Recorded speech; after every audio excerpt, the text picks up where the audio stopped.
dari dahulu sekarang sampai selama-lamanya. Kami mengucap syukur untuk kesetiaan-Mu dalam hidup kami.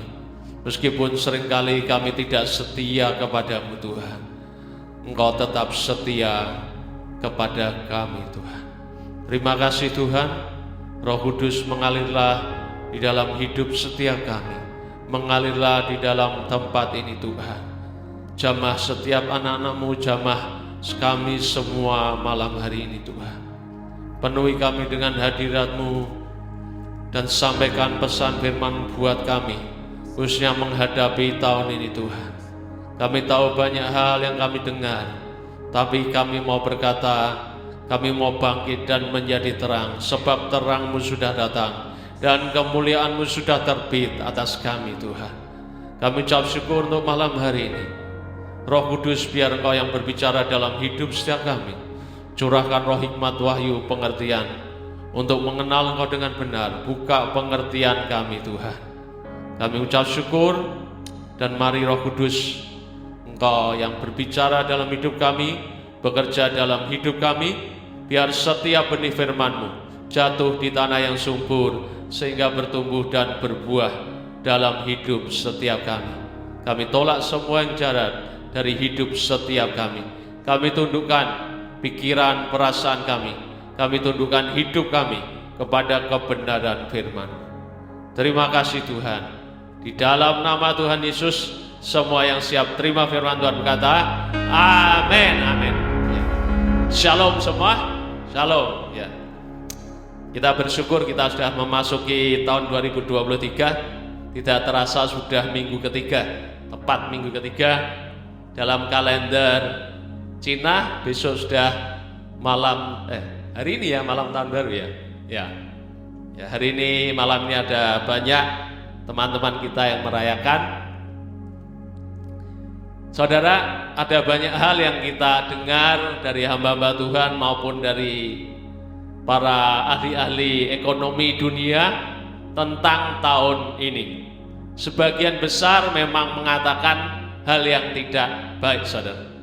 Tapi mari kita belajar dari firman Tuhan. Kita tahu ayat di Yesaya 60, kegelapan menutupi bumi, kekelaman melingkupi seluruh bumi. Tapi ayat itu berkata, terang Tuhan terbit atas kita semua dan kemuliaannya menjadi nyata atas kita. Ini hari Sabtu 2 hari lalu kami datang dalam kebaktian di tempat Pak Petrus Hadi di Sekinah, dan judulnya adalah temanya kebaktian itu kemuliaan Tuhan menjadi nyata. Inilah saatnya bahwa kemuliaan Tuhan itu akan jadi nyata dalam hidup setiap kita. Apa yang kita doakan, kita deklarasikan, kita nubuatkan, kita rindukan. Saya percaya inilah tahunnya di mana Tuhan akan menyatakan kemuliaannya dengan lebih luar biasa lagi dalam hidup setiap kita, tapi juga dalam hidup gerejanya. Mari kita belajar akan satu topik yang mungkin kita sudah sering dengar dan sering kita pelajari. Tapi beberapa waktu yang lalu ada satu kebenaran firman yang Tuhan singkapkan. Ada satu ayat yang saya sudah hafal dan sudah saya baca berkali-kali. Tapi ketika saya membaca satu artikel pendek dari medsos, saudara, saya tiba-tiba Tuhan itu memberikan pengertian. Kita akan bicara tentang yang namanya iman dan atau percaya dan ketidakpercayaan. Ya, judulnya bahaya dari ketidakpercayaan. Kalau kita bicara soal iman, itu topik yang sangat luas, saudara. Ini bukan topik yang kita bisa sebetulnya pelajari dalam waktu yang singkat. Sampai hari ini saya masih belajar tentang yang namanya iman. Dan saya tahu kita tidak akan pernah berhenti belajar yang namanya iman. Karena iman itu terus akan bertumbuh, saudara. Tapi juga iman itu bisa mandek, bisa berhenti pertumbuhannya. Jadi tergantung kita sebenarnya. Kita mau bertumbuh dalam hidup kita bersama Tuhan, dalam iman kita, dalam percaya kita kepada Tuhan, dalam kepengikutan kita kepada Tuhan, atau kita akan berhenti di satu titik. Nanti istri saya akan menyampaikan bahaya ketidakpercayaan. Tapi saya mau menyampaikan bagian tentang iman atau percaya. Kalau kita ditanya, apa sih percaya itu? Iman itu apa? Biasanya orang mengutip Ibrani 11 ada. Nanti kita akan belajar satu definisi atau satu pengertian tentang iman yang saya dapatkan. Waktu itu bulan November kalau nggak salah. Kami pelayanan ke Sulawesi Utara, ke Manado, dan waktu itu kami pagi itu akan ngisi seminar. Kami ditempatkan dalam satu penginapan dan sambil menunggu dijemput, saya dan istri masing-masing merenung sendiri, saudara, sambil baca firman santai, karena tempat penginapannya itu depannya kebun dan tempatnya cukup bagus, cukup enak. Jadi saya sendiri itu merenung, diam gitu bersama dengan Tuhan. Dan tiba-tiba Tuhan memberikan tentang pengertian namanya iman, saudara. Nah, sekarang kita mau belajar dulu tentang iman. Iman itu apa? Ya, iman itu merupakan satu kuasa yang supranatural sebenarnya.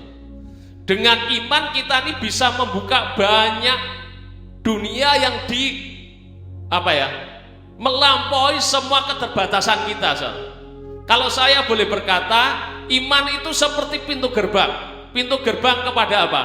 Kepada mujizat, ketidakterbatasan, kepada sesuatu yang ilahi, yang supranatural, dan semua yang sebetulnya secara manusia tidak mungkin. Jadi ketika kita ini percaya atau kita beriman kepada Tuhan, sebetulnya kita ini sedang membuka satu pintu gerbang yang membuat dunia kita akan bertambah luas. Kita sebagai manusia serba terbatas, saudara. Kita hari ini, saat ini kita berada di sini, kita tidak bisa berada di tempat lain. Tapi saya dengar kesaksian seorang yang bernama Bruce Allen. Kalau saudara pernah dengar ya, ini orang dipindah Tuhan, tiba-tiba pindah lagi khotbah, tidak tahu gimana rohnya bisa pindah. Dia ngalami berkali-kali. Saya ngomong, wah saya ingin ngalami, saudara. Ya, seperti zaman Kisah Rasul, ketika Filipus selesai mengabarkan Injil kepada sida-sida Ethiopia, tiba-tiba dia dilarikan begitu rupa, dan dalam waktu yang singkat dia sudah tiba di kota lain, melebihi kecepatan kereta zaman itu. Bayangkan, itu kan sudah di luar jangkauan seorang manusia. Bahkan pelari yang hebat pun tidak akan mencapai jarak yang jauh dalam waktu yang begitu singkat. Tapi semuanya itu menjadi mungkin ketika kita masuk yang namanya pintu gerbang iman, saudara. Jadi iman ini merupakan memang bahan dasar dalam hidup kita kepada Tuhan. Dan iblis, salah satu hal yang dituju iblis dalam hidup kita, yang mau coba dihancurkan dalam hidup kita itu apa? Sebenarnya iman. Mari kita lihat akan kehidupan Petrus, saudara. Di dalam kitab Lukas pasal yang ke-22. Lukas pasal yang ke-22, kita mau lihat ayat yang ke-31 dan 32. Lukas 22 ayat 31 dan 32. Dikatakan, Simon, Simon, ini Tuhan Yesus yang ngomong dengan Petrus, Simon Petrus. Simon, Simon, lihat iblis telah menuntut untuk menampi kamu seperti gandum. Tetapi aku telah berdoa untuk engkau, supaya apa? Imanmu jangan gugur. Dan engkau, jikalau engkau sudah insyaf, kuatkanlah saudara-saudara. Jadi ketika iblis itu mau menampi Simon Petrus, mau mencobai, menguji Simon Petrus, apa yang dia mau tuju, saudara? Apa yang dia mau serang? Bukan kekudusannya, bukan yang lain, tapi imannya. Karena itu Tuhan berkata, aku berdoa supaya imanmu jangan gugur, saudara. Karena kalau seseorang itu imannya sudah runtuh, maka seringkali dunianya juga akan runtuh, saudara. Dan salah satu cara iblis untuk membuat iman kita hancur dan gugur itu apa? Kekecewaan. Saya sudah lihat banyak sekali orang yang sejak zaman saya masih muda muda, lebih muda dari sekarang. Saya lihat bagaimana orang-orang yang berapi-api dalam Tuhan, tiba-tiba ada satu hal yang membuat dia kecewa, akhirnya hilang, saudara. Hilang dari kegerakan, saudara. Dan tidak hanya terjadi zaman, tapi zaman sekarang juga makin banyak. Karena itu adalah senjata iblis yang salah satu yang paling berhasil. Dengan kekecewaan, dengan satu benih kekecewaan aja, dengan cepat orang akan mulai pelan-pelan mundur dari Tuhan, dari pelayanan, dan berkata sudah tidak mau melayani, sudah tidak mau gereja-gerejaan, sudah tidak mau Tuhan-Tuhanan. Berapa banyak anak Tuhan, bahkan hamba Tuhan majelis yang kecewa. Mungkin dikecewakan oleh hamba Tuhan yang lain, dikecewakan oleh Tuhan sendiri karena tidak mengalami janji Tuhan. Tuhan sudah berjanji untuk melakukan sesuatu, memberikan sesuatu dalam hidup mereka. Ditunggu-tunggu setahun, 2 tahun tidak terjadi. Akhirnya mereka berkata sudah. Mereka kecewa dengan Tuhan. Sehingga akhirnya mereka mundur dari Tuhan. Mungkin mereka masih pelayanan, tapi ternyata hatinya sudah jauh dari Tuhan. Karena pelayanan dan semua hal yang kelihatannya rohani tidak bisa menjadi ukuran hidup kita dengan Tuhan. Karena ukuran hidup kita dengan Tuhan adalah ukurannya di dalam. Kita seringkali melihat orang lain ini kok sepertinya begini, tapi kok hidupnya lebih baik dari saya. Kenapa ya? Kita seringkali begitu, saudara. Saya ingat akan kesaksian Robert Sladen ketika dia menulis di dalam bukunya Aku Melihat Surga. Mungkin saudara ada yang sudah dengar. Iman itu adalah jalan dan sarana untuk kita menarik dari dunia roh turun jadi daging. Satu kali dia dalam umur yang masih sangat muda dibawa Tuhan ke surga. Dia lihat-lihat dan kemudian diperlihatkan satu tempat, satu ruangan. Dan ketika dibuka, dia kaget dan heran. Karena di situ ada banyak organ-organ tubuh manusia, ada jantung, hati, mata, telinga, dan lain sebagainya. Dan ada juga barang-barang yang lain. Dia bertanya kepada Tuhan, Tuhan, loh kok di surga ada barang-barang seperti ini? Dan kemudian dijelaskan, ini sebetulnya adalah permintaan anak-anakku. Ketika anakku berdoa, mereka minta jantung yang baru, mereka minta organ tubuh yang baru, mereka minta sesuatu daripadaku. Sebetulnya itu diberikan kepada mereka.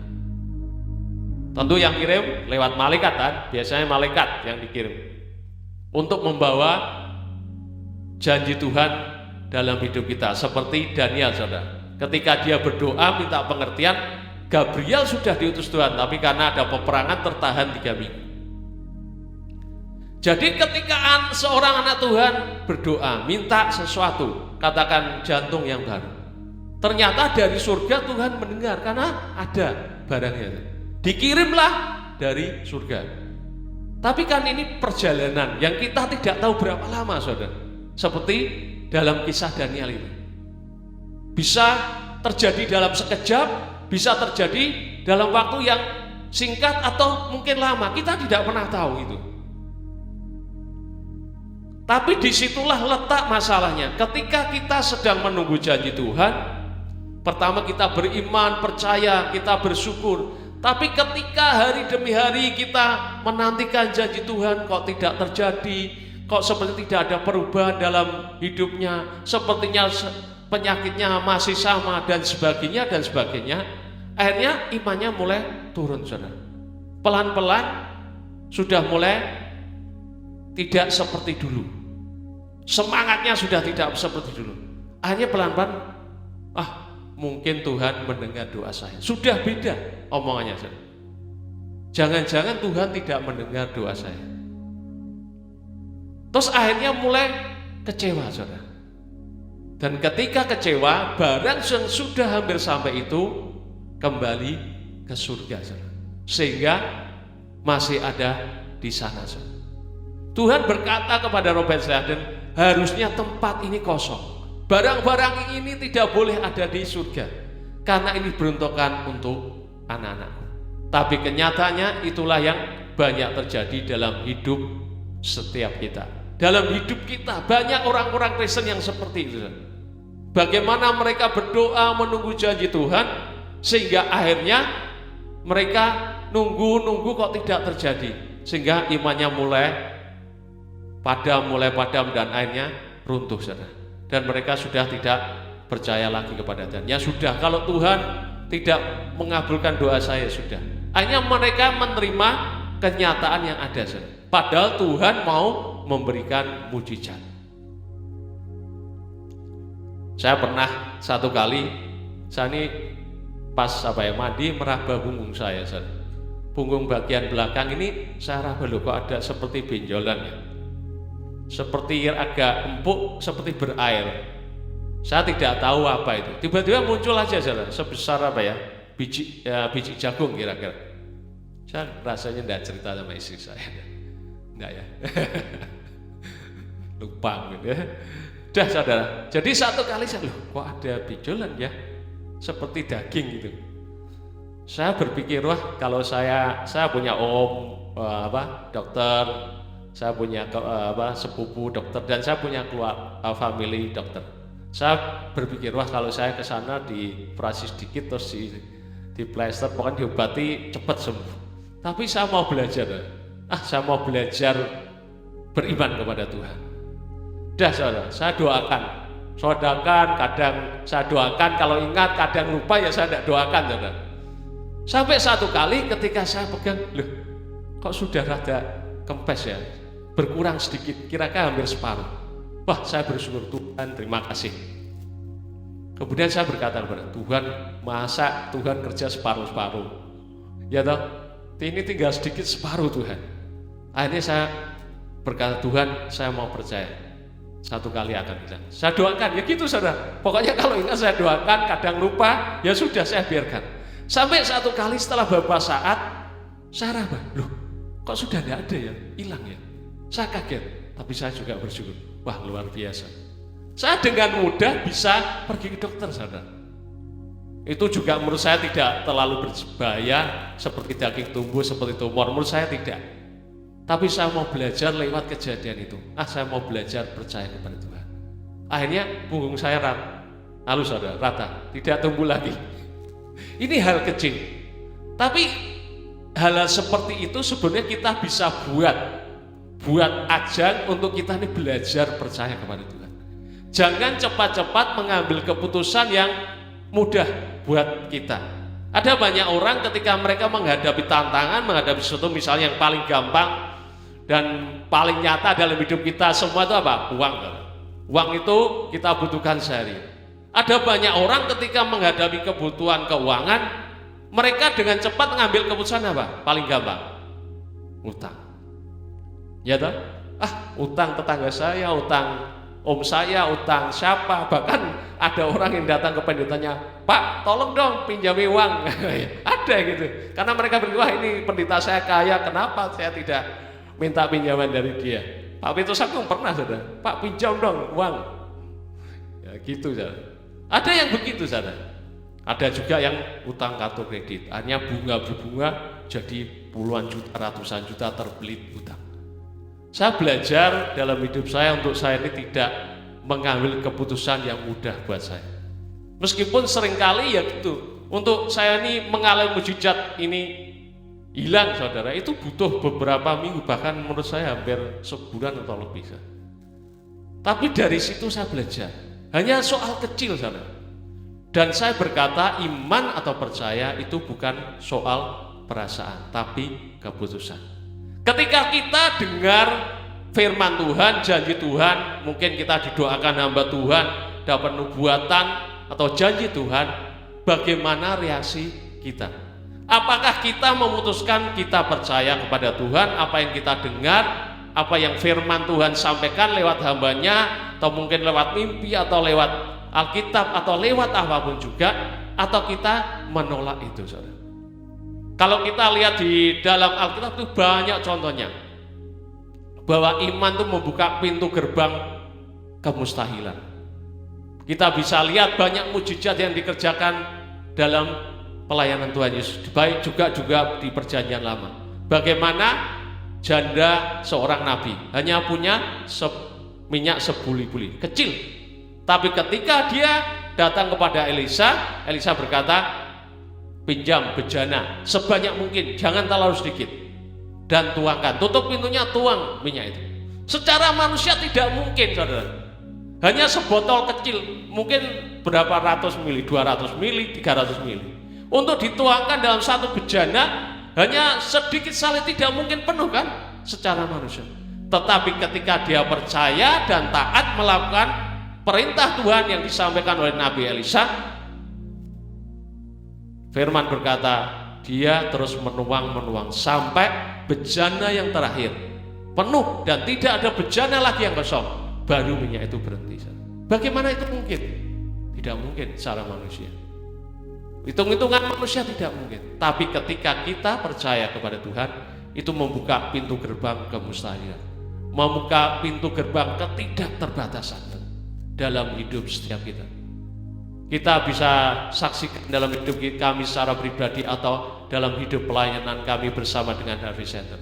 Banyak hal yang secara manusia di luar kemampuan kami. November lalu kami buat tenda lawatan di Semarang. Nanti bulan Maret akan dibuat lagi, saudara. Tempatnya di mana? Nanti Solo. Saudara, kota ini dipilih Tuhan. Amin. Pertengahan Maret, saudara. Sekalian diumumkan ya, 15-16. Saudara doakan, kami ini banyak jadwalnya padat dan harus pergi juga ke bangsa-bangsa. Tapi kami tadi siang berdoa untuk pergantian tahun dan kami rapat untuk bulan Maret, saudara. Ya, saudara doakan nanti biar diatur dengan Bu Rika, dengan Pak Budiana dan Bu Lisbeth di sini. Untuk tempatnya juga belum tahu di mana dan bagaimana pengaturannya belum tahu, saudara. Buat kami di Semarang lebih enak, gampang. Ini kota kami sudah kenal dan buat kami ini nyaman. Tapi ternyata Tuhan itu tidak mau begitu. Kami harus keluar dari sarang nyaman kami, harus buat di sini, saudara. Ya, tapi untungnya kalau dekat ya dengan jalan tol paling 1,5-2 jam. Kita bersyukur, saudara. Tenda lawatan yang November aja secara manusia tidak mungkin, saudara. Itu kami tendanya kita bersyukur oleh anugerah Tuhan, berkat Tuhan, kami sudah punya tenda sendiri yang bisa digotong-gotong pindah, saudara. Memang bahannya besi dan sebagainya itu bisa berapa ton saya nggak tahu persisnya, tapi kita bersyukur jadi kita tidak perlu harus beli-beli lagi ya, kayak yang kemarin di Semarang karena kurang diperpanjang, diperluas, kita sewa sedikit. Tapi sebenarnya tenda kami bisa diperpanjang tergantung mau sampai berapa panjang ya. Kita bersyukur lah. Siapa yang datang ya November ya, kita nanti percaya di sini akan lebih banyak ya. Amin. Ya, kami perlu dukungan, bantuan saudara-saudara semua di sini. Semua yang terjadi bukan karena kemampuan kami, saudara. Secara manusia kami ini kelompok kecil. Harvest Center tuh anak-anak muda, kira-kira paling 70-100 orang, saudara. Dengan kapasitas seperti itu diberi tugas oleh Tuhan untuk membuat tenda lawatan. Waktu yang Mei tahun lalu kami juga buat tenda lawatan di Timika seminggu, saudara. Itu hanya 15 orang yang berangkat 1 minggu, saudara. Tapi kami melihat Tuhan yang luar biasa. Iman itu apa sih, saudara? Salah satu definisi atau pengertian iman yang Tuhan berikan kepada saya adalah artinya sepakat dan setuju dengan Tuhan dan firman-Nya. Sederhana, saudara. Iman itu ketika kita memutuskan untuk percaya kepada apa yang difirmankan Tuhan, bisa langsung atau lewat nabinya. Kita sepakat dan berkata, yes, udah itu aja. Ketika kita berkata ya, kita sepakat dan sudah dengan Tuhan. Artinya kita sedang menyatukan kekuatan kita yang terbatas sebagai manusia dengan kekuatan dan kuasa Tuhan yang tidak terbatas sama sekali. Saya ingat akan ilustrasi yang diberikan oleh Pendeta Reinhard Bonnke yang sekarang di surga. Satu kali ada seekor semut yang sedang naik di atas punggung gajah. Mereka berdua merupakan teman baik, dan kemudian mereka jalan-jalan. Kita tahu kan gajah besar, dan ketika dia jalan membuat bumi bergetar. Dan kemudian semut ini berkata, wah, kita luar biasa ya, kita membuat bumi bergetar. Dia tidak berkata, kamu gajah, enggak, kita. Loh, kita tuh sama saya gajah dan semut. Loh, padahal yang membuat bumi bergetar siapa? Ya gajahnya, bukan semutnya. Semutnya kecil sekali. Tapi ketika kita ini bersatu dengan Tuhan, itu kita ini seperti semut yang sedang naik di punggung gajah. Ketika jalan, kekuatan Tuhanlah yang menggetarkan bumi, bukan kita. Kita hanya sebenarnya, kalau bahasa Jawanya nunut mulia, ya Pak. Nunut mulia. Bahasa Jawa itu enak ya, nunut mulia. Saya tidak tahu terjemahan yang tepat atau bahasa Inggrisnya atau bahasa Ibraninya, tapi nunut mulia itu Pak ungkapan yang paling tepat. Ketika kita ini bersatu dengan Tuhan, disitulah ada kuasa supranatural, kuasa yang tidak terbatas bekerja dalam hidup setiap kita dan hidup lewat hidup kita. Secara manusia tidak banyak yang kita bisa lakukan karena keterbatasan kita. Tapi juga ketika kita berkata percaya ya Tuhan, sebenarnya apa? Kita sedang melepaskan Tuhan untuk mengambil alih kendali dalam hidup setiap kita. Percaya itu apa? Mengizinkan Tuhan melakukan apa yang kita tidak bisa lakukan.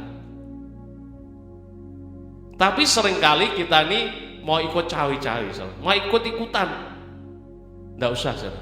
Ketika kita percaya, serahkan kepada Tuhan dan lepaskan kepada Tuhan apa yang menjadi bagian Tuhan. Bagian kita apa? Ketika Tuhan berfirman, mari kita taat. Itu saja, sederhana itu. Tapi kenyataannya hal yang sederhana itu tidak mudah untuk dilakukan. Karena apa?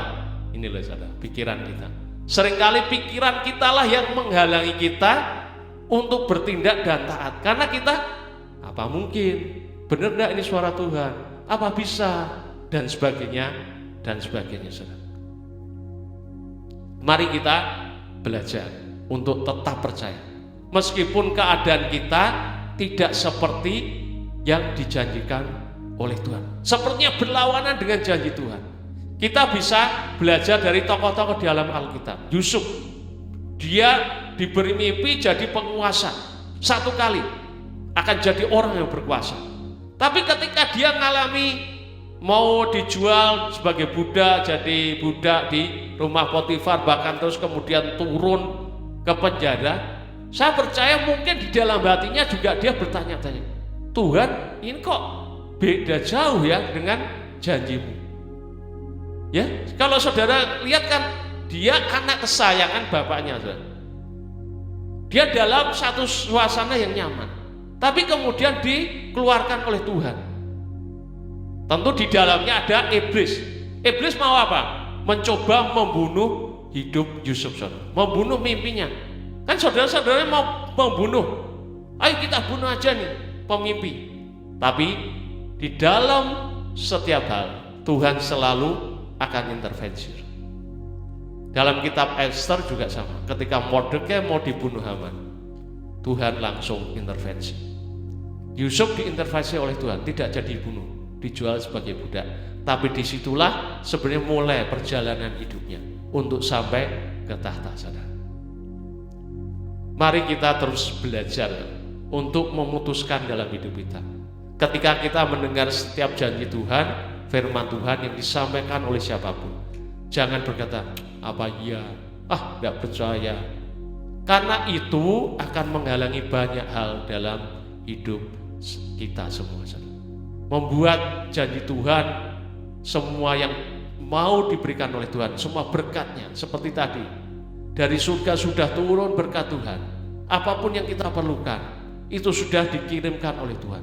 Tapi ketika kita tidak percaya, itu kemudian berhenti dan balik ke surga lagi, sehingga akhirnya kita tidak mendapatkan apa yang Tuhan mau dalam hidup kita. Mari kita lihat dalam kitab Markus pasal yang ke-11.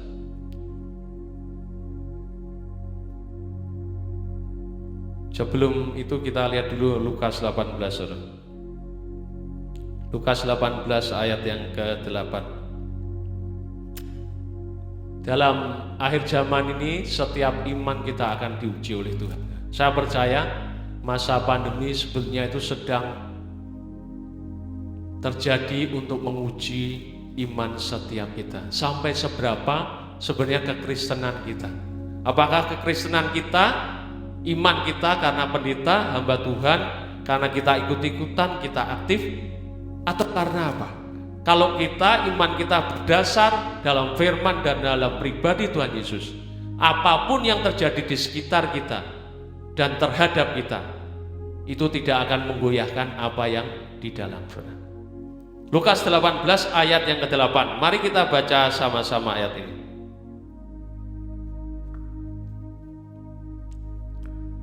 Lukas 18 ayat 8 dikatakan, mari kita sama-sama baca. 1, 2, 3. Aku berkata kepadamu, ia akan segera membenarkan mereka. Akan tetapi jika anak manusia itu datang, adakah ia mendapati iman di bumi? Artinya Tuhan mau berkata, kalau anak manusia mau datang itu kan akhir zaman. Adakah Tuhan itu mendapati iman di bumi? Artinya Tuhan berkata tidak mudah untuk mempertahankan iman di akhir zaman ini. Ini apa yang kita alami selama 2-3 tahun ini belum seberapa. Akan ada ujian hal-hal yang lebih berat yang akan terjadi di depan kita, yang menguji iman dan hidup setiap kita. Apakah hidup kita murni dengan Tuhan, kita mengikut Tuhan dengan sungguh-sungguh, kita berakar dan berdasar di atas firman Tuhan dan firman-Nya, atau kita sekedar aktif, kita hanya ikut-ikutan dan sebagainya. Nanti ketahuannya akan lewat semua yang terjadi di depan kita. Artinya Tuhan ini sedang mau berkata, ketika akhir zaman itu mungkin akan tidak banyak didapati iman yang ada di bumi, karena banyak iman anak-anak Tuhan yang sebetulnya gugur, saudara. Nah, sekarang kita lihat dalam Mazmur 37.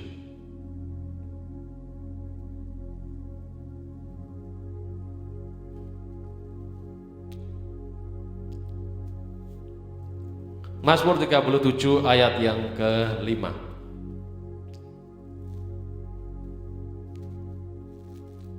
Dikatakan, serahkanlah hidupmu kepada Tuhan dan percayalah kepadanya, dan ia akan bertindak, saudara.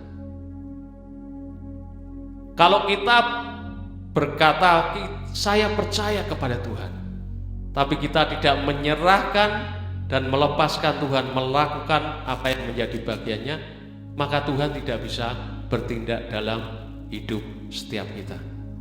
Dan iman itu membutuhkan yang namanya action, saudara, tindakan.